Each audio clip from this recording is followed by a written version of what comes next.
Hey y'all, thanks for stopping by.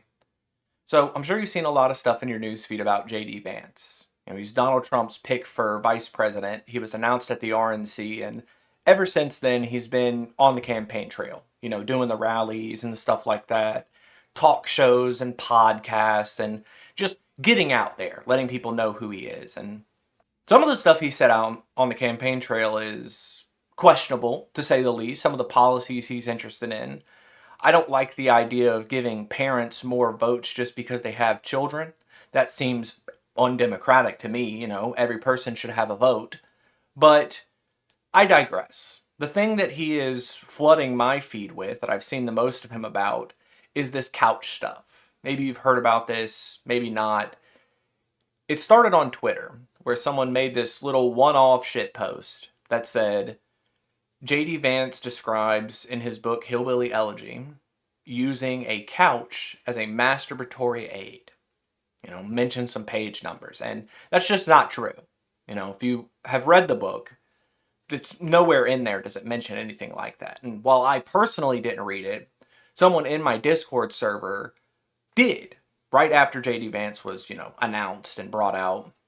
And he didn't mention anything like that in his description of the book. He kind of gave me a play-by-play as he was reading it, and I feel like that would have been brought up if that was actually in that book. Now, I am a little bit disturbed that so many people believed it wholeheartedly, but conservatives have this habit of putting weird stuff in their books, in their tell-alls, and their memoirs.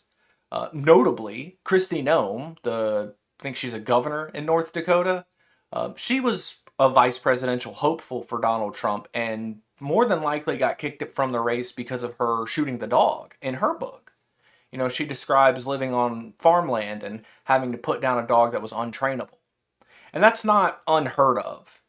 Farm life is pretty tough on a lot of people, and you do have to put down animals from time to time. But the way she described it and her defense of it and her, like, sort of glib nature around it, I think put a lot of people off her.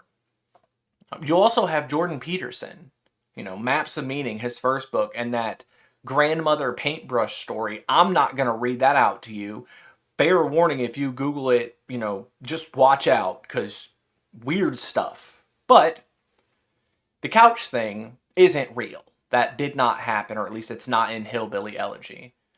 I see a lot of conservatives talking about how this has been propagated and that, Democrats are lying about their political opposition for gain and how we should take this more like gentlemanly step towards like political rhetoric. And there is a part of me that I agree with that. I don't like lying. I prefer if people tell the truth. And let's be really honest, conservatives believe weird enough stuff.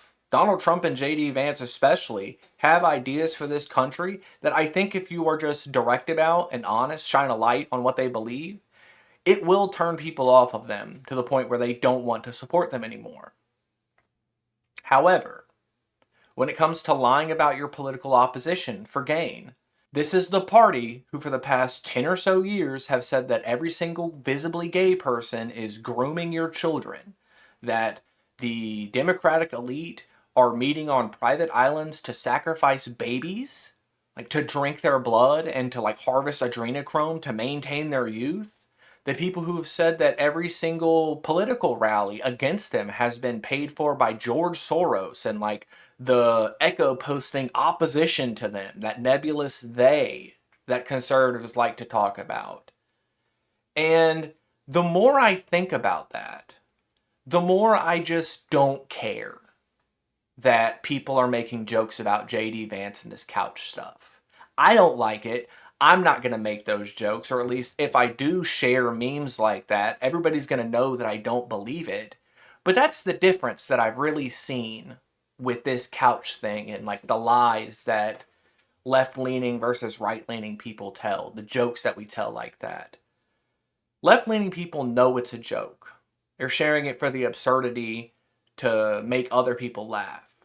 Right leaning people want to believe their lies. They want to trick people into believing disturbed things about the world. So, yeah, I would say you shouldn't lie about people just in general in your life, it's good to tell the truth whenever you can. But when it comes to politics, especially when it comes to dealing with American conservatives and the modern right, don't give them an inch. Don't try to play into their, request for respectability politics because they've never given it to their opposition.